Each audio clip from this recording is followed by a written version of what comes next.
নির্বাচন করেছেন। আমরা এই সরকারের এখন অপারেশন টেবিল হাট চলতেছে। এই টেবিল হাটের মধ্যে কোনো টেবিল থাকবে না, এই টেবিলকে অপসারিত করবে, এই আশাবাদ ব্যক্ত করে আমি আমার বক্তব্য শেষ করছি। আল্লাহ হাফেজ।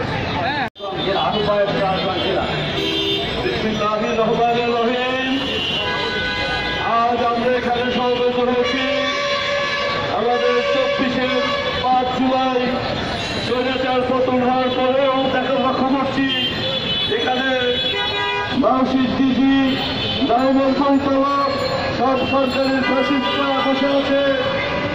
আমরা অতি সত্ত্বর আজকের এই অনুষ্ঠানের মাধ্যমে জানিয়ে দিতে চাই আপনাদের ওই চেয়ারে বসার কোনো অধিকার নাই, কারণ আপনারা ফ্যাসিস্টের সাথে ছিলেন।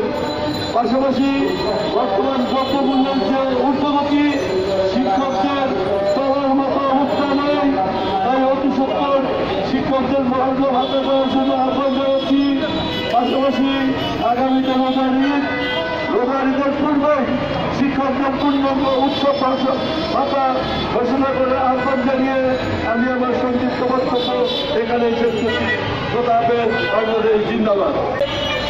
এতটুকু বলতে চাই, 17 বছরের নিষ্ক্রিয় অত্যাচারের মধ্য দিয়ে আমরা যে নবদিগন্তের এক সূচনা পেয়েছি, অধ্যক্ষ সেলিম বোয়াছা মহাসচিব স্যারকে নিয়ে আমরা এগিয়ে যাব।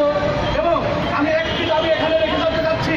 দাবিটা হচ্ছে বিগত 17 বছরের ফ্যাসিস্ট আমলের যত নিয়োগপ্রাপ্ত প্রতিষ্ঠান কোথায় আছে তাদেরকে অবিলম্বে সরানোর জন্য আপনারা মন্ত্রণালয় ডিজি অফিস প্রত্যেক জায়গায় স্মারক লিখে দেবেন, এই প্রত্যাশা রেখেই আমি আমার বক্তব্য শেষ করছি।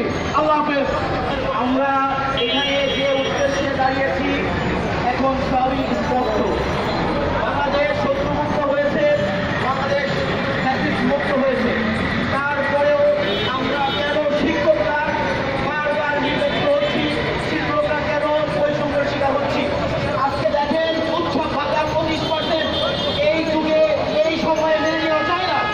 পক্ষান্তরে আমাদের বাড়ি ভাড়া আর চিকিৎসা ভাতা যে পরিমাণ দেওয়া হয়, এই দ্রব্যমূল্যের বাজারে এই সমসময়ে কখনোই আমাদের সাথে ন্যায় বিচার করা হচ্ছে না।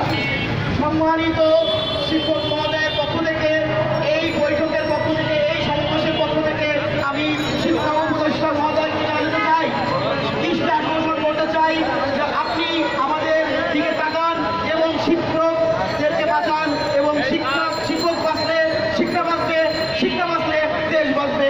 সুতরাং এই বৈষম্য নিরসন করে আমাদেরকে আশ্বস্ত করবেন, এই আশা ব্যক্ত করে বক্তব্য শেষ করছি। আসসালামু আলাইকুম। জাহান নামে পরিণত করার জন্য ওখানে বসেছে, আমরা অনন্ত বিলম্বে তার অপসারণ চাচ্ছি। সাথে সাথে ঢাকা অঞ্চলের যে বিডি রয়েছে ডক্টর মোস্তাফিজুর রহমান, উনি আগে বরিশাল অঞ্চলে ডিডি ছিল, ওখান থেকে দুর্নীতির কারণে উনি অপসারিত হয়ে ঢাকা একটি মাধ্যমিক বিদ্যালয়ে উনি প্রধান শিক্ষক হিসেবে ডিমোটেড হিসেবে পদায়ন হয়েছিল। আজকে উনি আবার ভারপ্রাপ্ত ডিডি কিভাবে হয়েছে, এই প্রেতাত্মাদের দোষর হয়ে জানিয়া আবার ঢাকা জেলার যে প্রিয় রয়েছে জেলা শিক্ষা কর্মকর্তা, উনিও এই ফ্যাসিস্ট সরকারের প্রেতাত্মা হিসেবে ওখানে বসে আছে। শিক্ষকদেরকে ওনারা গোলাম মনে করে ডিডি অফিস, জেলা শিক্ষা অফিস এবং ডিসি অফিস, এই আওয়ামী প্রেতাত্মাদের অনতিবিলম্বে আমরা অপসারণ চাই। সাথে সাথে আগামী উৎসবের আগে ঈদের আমরা পূর্ণাঙ্গ বোনাস চাই। আমি সর্বশেষে কবি সুকান্ত ভট্টাচার্যের কবিতার একটি অংশ বিশেষ আবৃত্তি করে আমার বক্তব্য শেষ করছি। এসেছে নতুন শিশু, তাকে ছেড়ে দিতে হবে স্থান, জীর্ণ পৃথিবীতে ব্যর্থ আর ধ্বংস স্তূপ পিঠে চলে যেতে হবে আমাদের, চলে যাব তবু এতে যতক্ষণ আছে প্রাণ, প্রাণপণে পৃথিবীর সর্বজন দাল এ বিশ্বকে এ শিশুর বার্ধক্য করে যাব আমি নবজাতকের কাছে, এ আমার দৃঢ় অঙ্গীকার। আমাদের যারা সরকারি কর্মকর্তা আছেন, সচিব মহোদয়, ডিসি মহোদয়, ওনারা আমাদের শাসন করতে গেলে চলবে না। শিক্ষকরা কারো শাসন মেনে নেবে না, শিক্ষকরা তাদের অধিকার নিয়ে সচেতন। আমাদেরকে শাসন না করতে এসে বরং আমাদেরকে সাপোর্ট করবেন। শিক্ষাকে সুন্দর এবং সুপরিকল্পিতভাবে জ্ঞানী এবং সুশিক্ষিত জাতি গঠনে শিক্ষকদের সাথে পরামর্শ করবেন। আপনারা শিক্ষকদের শাসক না। শিক্ষকরা কোনোদিন কারো শাসন মেনে নিলে গোলাম হিসাবে থাকার জন্য শিক্ষকতা পেশায় আসেনি। বুক উঁচিয়ে মাথা উঁচু করে চোখে চোখ রেখে শিক্ষকরা চলবে। শিক্ষকরা অন্যদেরকে শাসন করবে, মানুষকে মানুষ করবে। আর আপনারা শিক্ষকদেরকে নাকে দড়িতে ঘোরাবেন, এটা শিক্ষক সমাজ কখনো মেনে নেবে না। আপনারা আমাদের শাসন করতেছেন না। আপনারা ইংরেজ না, আপনারা বিদেশি দুনিয়া না। এই দেশের মানুষ শিক্ষকদের সম্মান করেন, আপনারা সম্মান পাবেন। শিক্ষক জাতিকে অসম্মান করলে আপনারা ধনিষ্ঠ হয়ে যাবেন। আপনারা আপনাদের ৭৬ কথা বাড়ি ঘরে টিকতে পারবেন না। সুতরাং আমরা যারা বলছেন যে ঈদ বোনাস, অন্যান্য বোনাস 25%, আমাদের সেলিম ভুঁইয়া স্যার বা আমাদের সংগঠনের একটাই উদ্দেশ্য জাতীয়করণ। আমাদের কোনো বৈষম্য থাকবে না। এখানে ঈদ বোনাস সবাই সমান, কেউ খাবে কেউ খাবে না, তা হবে না, তা হবে না। আমাদের এখানে কর্মচারী যারা আছে তাদের যে বেতন স্কেল, তারা এই দ্রব্যমূল্য অত্যাধিক বেশি, বিশ্বাসের না বিশ্বাস হয়ে যাচ্ছে। আমরা কিছু কিছু ভালো কলেজে যারা বেতন পাচ্ছি চলছি, কিন্তু তারপরেও যারা কম বেতনে আছেন তাদের যে কী কষ্ট হয় এটা আমরা জানছি। একজন শিক্ষক যদি খাওয়া দাওয়া লিভিং কস্ট নিয়ে চিন্তা করে তাহলে সে পড়াবে কী করে?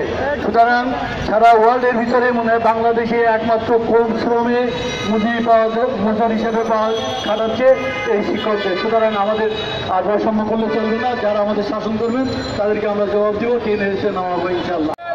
আমাদের সকলের প্রিয় নেতা জনাব জাকির হোসেন স্যার সহ সারা বাংলাদেশ থেকে আগত সর্বস্তরের শিক্ষক নেতৃবৃন্দ, আমাদের সমস্ত দাঙ্গা আমাদের রাস্তায় দাঁড় করানোর পূর্বেই মেনে নেবেন।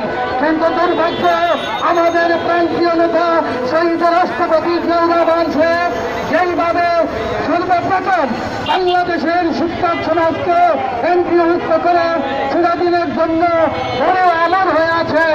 আমি আজকে চট্টগ্রামের সন্তান প্রধান উপদেষ্টা মহোদয়ের কাছে আবেদন জানাতে চাই, আপনি আমাদের শিক্ষকদের দাবি এক দফা জাতীয়করণ করে ইতিহাসের পাতায় সন্ন্যাস করে লিখিত থাকবেন। অন্যথায় মনে রাখবেন, ইতিহাস কাউকে ক্ষমা করে না। আপনি শিক্ষক হয়ে যদি শিক্ষকদের দাবি মেনে না নেন তাহলে ইতিহাসে কাজ করার একদিন আপনাকে দাঁড়াতে হবে। শুধু আপনাকে নয়, আপনার অধীনে অনেক শিক্ষক উপদেষ্টার দায়িত্ব পালন করছে। আমরা সার্বিক করেছি তারা আমাদেরকে রাস্তায় দাঁড়াতে দেবে না, কিন্তু দুর্ভাগ্য এখনো আমাদের রাস্তায় দাঁড়াতে হচ্ছে। আজকে এই সমাবেশের পর থেকে আমি আশা করব আমার সেই চট্টগ্রাম তথা বিশ্ববরেণ্য নেতা ডাক্তার ইউনূস আমাদের শিক্ষক সমাজের আইকন, তিনি আমাদের দাবি মেনে নিয়ে আমাদেরকে শ্রেণীকক্ষে ফিরে দেওয়ার জন্য সহযোগিতা করবেন। সেই প্রত্যাশা রেখে সাথে সাথে সেই সমস্ত পেশিস্টরা এখনো বিভিন্ন দপ্তর থেকে আমাদের শিক্ষকদের দাবি দেওয়া মেনে নেওয়া না নেওয়ার জন্য চক্রান্ত করছে, তাদের অপসারণ দাবি করে আমি আমার বক্তব্য শেষ করলাম। বাংলাদেশ জিন্দাবাদ। এখন কিন্তু দেখা যাচ্ছে, আমরা দেখতে পাচ্ছি যে সেই বৈষম্য রয়ে গেছে সেই আগের মতোই। সরকারি কলেজ হচ্ছে 97%, বেসরকারি কলেজ ও স্কুল এগুলো কাজ করে থাকে, কিন্তু দেখা যাচ্ছে সেখানে উচ্চ ভাতা মাত্র 20% দেওয়া হয় বেসরকারি কলেজের। এটাকে কোনো চাকরি মনে করা হয় না, অনেক উপহাস করার জন্য বলা হয় এটা বেসরকারি বেসরকারি এর চাকরি। এই জন্য উপদেষ্টা পরিষদের দৃষ্টি আকর্ষণ করছি, এটা একটি সুযোগ পাচ্ছে সমস্ত রকমের বৈষম্য দূর করার একটা দারুণ সুযোগ। আপনারা এই সুযোগটা কাজে লাগিয়ে এখানে শতভাগ উচ্চ ভাতা দেওয়ার জন্য আহ্বান জানাচ্ছি। এছাড়া সমস্ত দেশে শিক্ষকদের আন্দোলন থামবে না, এটা চলমান থাকবে, কারণ শিক্ষকদের মানবতার জীবনযাপন করতে হচ্ছে সকল ক্ষেত্রে। ধন্যবাদ সবাইকে, আমি আমার সংক্ষিপ্ত বক্তব্য এখানে শেষ করছি। ধন্যবাদ। প্রথম কথা হলো মানসিক নীতিকে অবিলম্বে অপসারণ করতে হবে। গত 13 সেপ্টেম্বর শিক্ষক কর্মচারী ঐক্যজোটের পক্ষ থেকে বর্তমান সরকারের কাছে 9 দফা দাবি পেশ করা হয়েছে। এই দাবিগুলোর কোনো একটি দাবিও বর্তমান সরকার এখনো আমলে নেয়নি। তাই আজকে আমরা রাজপথে নামতে বাধ্য হয়েছি। অবিলম্বে আমাদের পূর্ণাঙ্গ উৎসব এই রোজার পূর্বে ডিক্লেয়ার করতে হবে এবং মেডিকেল পূর্ণাঙ্গ দিতে হবে, বাড়ি ভাড়া পার্সেন্টেজ হলে অবিলম্বে ডিক্লার করতে হবে। আরেকটি দাবি, আমাদের ফেসিবাদ শেখ হাসিনা পালিয়ে গেছে, কিন্তু ফেসিবাদের চেতনাধারী ফ্যাসিস্ট মনোভাব সম্পন্ন শিক্ষা মন্ত্রণালয়ের যারা সচিব রয়েছেন এবং অন্যান্য সচিব যারা ফ্যাসিবাদের চেতনা ধারণ করে বসে আছেন, তাদেরকে বর্তমান সরকার অবিলম্বে অপসারণ করে বিএনপি এবং জাতীয়তাবাদী ধারার যারা দেশপ্রেমিক তাদেরকে এখানে বসাতে হবে, যাতে করে আমাদের অধিকার প্রতিষ্ঠিত হয়। সবাইকে ধন্যবাদ, অভিনন্দন জানিয়ে বক্তব্য শেষ করছি। আল্লাহ হাফেজ। বাংলাদেশ জিন্দাবাদ।